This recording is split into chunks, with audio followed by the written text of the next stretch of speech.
What's the most significant you just messed with the wrong person moment you've witnessed or experienced?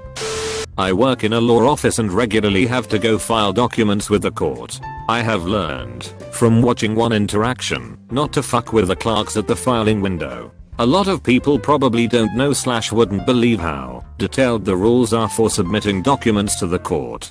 There are rules regarding the type of paper you can use, the exact spacing of the heading on the paper, the exact measurements of the 2-hole punches at the top of the paper, etc. There are literally dozens of rules on how to format your filings. In my experience, these rules are rarely enforced. The clerks will reject documents if there are major errors, missing signatures, incorrectly filled out, etc. But will usually let things slide like your 2-hole punches not being precisely 2 3/4 inches apart. But there was one day where I saw a clerk take sweet revenge against someone who totally had it coming. I was standing in line, waiting to file something, and a notoriously huge prick of an attorney got called up to the window. The clerk asked him something, like, "I'm really sorry, Mr. Notoriously huge prick, but you're missing some attachment to this form." He reacted as if she had just stood from her chair, flipped him the bird, and went to shit on his mother's grave.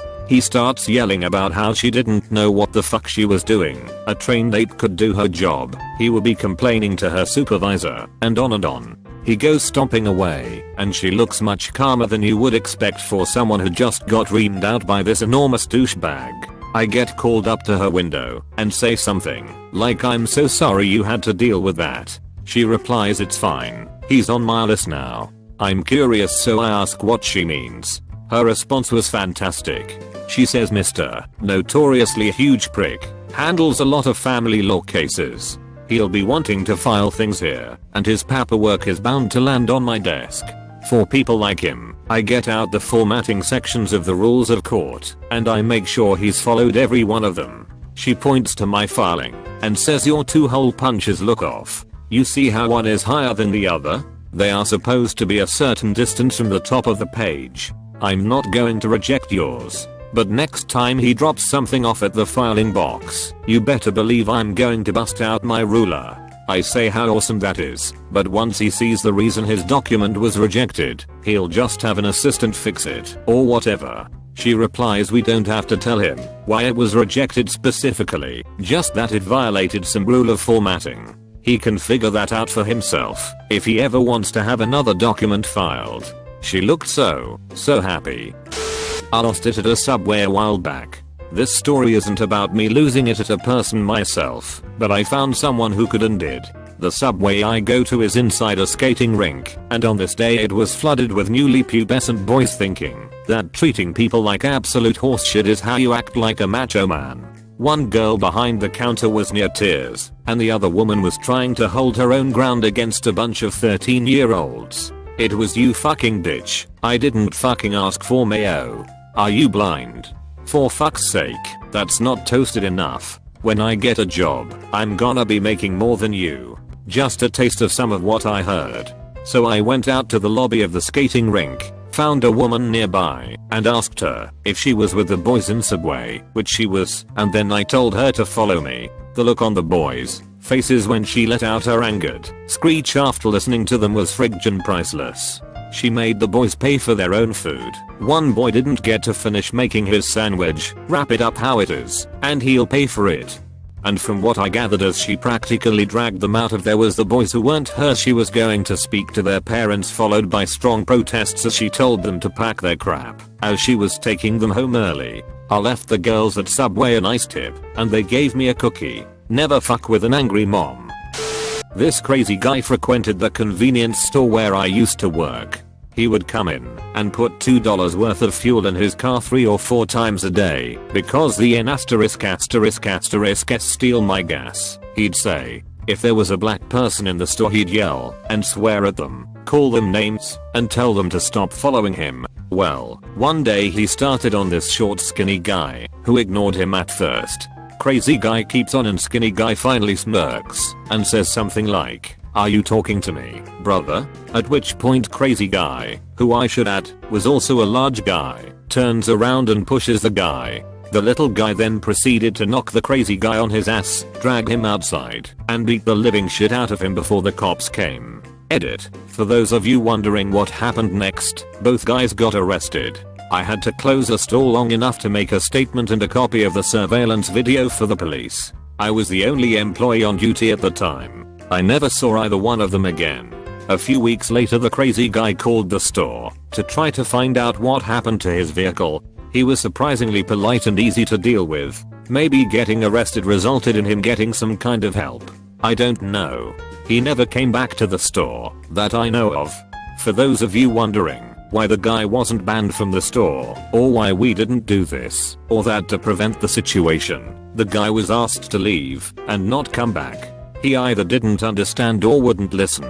We called the cops, but he always managed to leave before they got there. We had his license plate number written down for reference, but the police either couldn't or wouldn't chase the guy down and pull him over just because he was not very nice to some people at the gas station. Also, until the aforementioned incident, he never touched anyone, and our cameras didn't have audio at the time, so we had no evidence that he had done anything. Also, I don't know what gas stations are like where you guys are from, but the one where I worked had only one employee on duty 80% of the time, and it was a busy store. You could try refusing the guy service, but honestly it was easier sometimes to just take his money and get him the hell out. After trying everything I could think of with no result. Sorry if that makes it sound like I didn't care or something. Maybe I'm a little desensitized. I worked overnights at that place for a year, all by my just over 5 feet tall, 120 pound self. I saw much weirder / scarier shit than this. Anyway, chances are a few guys named it. We thought of it and tried it. So just hush. I'm done answering questions for now. My thumbs are tired. I didn't even know that was possible. I was working in a sketchy part of Albuquerque when I realized a guy was following me through the parking lot. Started walking faster, so did he. I knew I wasn't going to get into my car before he reached me, so I took the knife out of my purse and turned around and shoved it in his face and yelled him from Wisconsin, "I can gut idea." Dude took off and I got in my car shaking. When I was a senior in high school, I was at some house party. There was this chick named Rachel there, a notoriously crazy bitch who was known for causing trouble anywhere she went.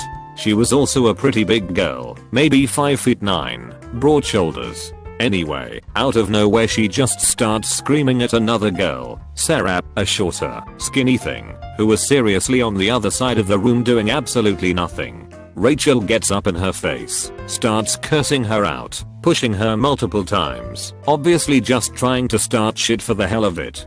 Rachel finally decides to throw a punch, and I shit you not, like a flash of light, Sarah just launches at Rachel, starts beating the living shit out of her face, knocks her on her ass and strong holds Rachel's hair and starts slamming her skull on the brick fireplace in the house. I think she must have knocked Rachel out for a minute, because Sarah decided she was done, and just stood up and walked away.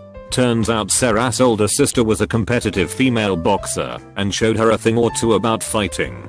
Definitely the best girl fight I've ever seen. I'm a pretty calm person, but when someone treats someone badly, it makes my blood boil. I have calmed down with age, but one story comes to mind. In 6th grade, this boy named Logan would constantly pick on another classmate named Dustin. Dustin was born with a defect. His legs did not fully form, he had prosthetics, and he had other issues which require him to wear a diaper. In all other ways, Dustin was a happy and cool dude. He was just given a bad hand in life. Logan was constantly picking on Dustin. He would call him peg leg, make fun of his mother for making a deformed baby, and occasionally made fun of the fact he had to wear a diaper. Logan usually got away with doing whatever he wanted because his family had money and power in our town. My sweet English teacher, where Dustin, Logan and I all shared a class, would send him to the principal constantly. Finally, it came to a boiling point. We sat alphabetically in class. I sat in the front desk, Logan behind me, and Dustin behind Logan. As Dustin was walking to his desk, something inspired Logan to trip Dustin. Dustin, walking with a cane, obviously tripped badly and hit the wall. I saw red. I stood up, punched Logan so hard in the chest that he fell over 2 rows of desks. He gathered himself and stood up screaming, "Did you see what she did to me?" My teacher had this small smirk. She said, "I saw nothing." Logan never spoke toward Dustin again. Dustin passed away a few years ago due to health complications. Poor fella. Was tending bar at a dive when I was in college, and this guy Dave came in every day, had 2 beers and left. He was a pretty quiet guy and basically just kept to himself. He wasn't particularly big, but he wasn't small either. One day 2 rednecks came in, right after we opened, and started pounding beers. When Dave came in, they smarted off to him as he walked by, but he ignored them. I poured his first beer and told the guys to leave him alone. They didn't. Just being total dicks. I told them I was closing their tab and they had to go. As far as they were concerned, Dave was the reason they were getting kicked out. One of the rednecks stood up and proceeded to tell Dave that he would kick his ass for being such a pussy. He responded with, "I've done enough fighting in my life." The way he said it was cold. Dave had obviously seen some shit. All of a sudden the redneck sucker punched Dave in the side of the head while he was still sitting in the bar stool. Dave casually stood up and started taking his coat off, and the redneck hit him square in the cheek. It was a full-blown knock to the jaw. Dave did not even flinch. The other redneck, that was still seated, said, "Damn, not like damn oh you got hit." It was more like, "Damn, Leroy, I done fucked up." Dave calmly finished taking his jacket off, placed it on the back of the chair, and the redneck went to throw another punch. Dave caught the blow with his hand, grabbed the redneck by the face like he was palming a basketball, and in one fell swoop slammed his head against the side of the bar. Dave then dragged him through the bar, still by his face, and carried him out the back and threw him in the dumpster. Again, still by his face. When Dave came back in, he started over to the other mouthy redneck, who at this point was making a run for the door, and Dave kicked him in the middle of the back, bending his entire body backwards into the shape of C. The sheer momentum of the kick ended up slamming him face first into big wooden door that only opened inward. The dude stood up, and it looked as though his face had fucking exploded. Dave came back over, calmly apologized, and said he was just glad he didn't kill them. I totally believed he meant that. Said he wouldn't come back as not to cause any more trouble, and I made absolutely sure he knew he was 100% good in my book. Dave never paid for another beer as long as I worked there. I was a whitewater raft guide and had an obnoxious older man in my boat who kept throwing strokes on me, aka putting his paddle in the water when I was telling him to stop. He was fighting with his wife the entire time down the river, and she kept telling him to knock it off, because I guess this was the annual family vacation, and plus she knew it was awkward for me to be listening to all their drama. He was being rude, obnoxious, and mean. He had 2 kids in the boat as well, and they looked uncomfortable and sad. We came up to a rapid with an infamous rock of, if I tap it with my left side, the person sitting up front almost always will get dumped out. Right before we came on this rapid, I had the man switch with his son, who was sitting in front left. Yes, I rammed into that rock, and he got to swim down some class 4 rapids. He wasn't happy, but he definitely didn't put his paddle in the water anymore, unless I told him to. The best part was, when we got off the river, he stalked off bitching about how wet he was, and whining about how he almost died. When he vanished, his wife handed me a $100 tip. My father recently told me this story about this Ashat who he works with driving trucks for different distributors. They have no smoking areas, since food production's etc. But this asshole decided to smoke there anyway, putting his butts out in a styrofoam cup. Anyway, after a while his truck was loaded and decided to just throw the cup out the window after getting in his truck, when a man walked past and asks him calmly to pick the cup up and put it in the bin. To which this intellectual giant of a driver says, "If it's so important, why don't you put it in the bin before driving off?" Without making much of a reaction, he picked it up, walked to the bin, then makes his way back inside. When my father gets back to the main truck depot, he sees this driver getting yelled at by his boss. Turns out there was a conference being held with some overseas members of the company and the seer of which was told to pick up the cup. They instantly barred the driver from the site and all associated sites, and my father's boss had to jump through hoops to not lose the contract renewal. I can't imagine the level of ecstasy that Sia would have felt during the whole situation knowing that this prick doesn't know who he is. I live in a college town where a certain population is rich, out-of-state kids who come here for the skiing and legal pot. One night, around 1 AM, I was leaving the bars and saw one such gentleman. He was dressed in standard "my dad is a lawyer and will sue you" clothes, pastel button down, backwards hat, khaki shorts, and Sperry's.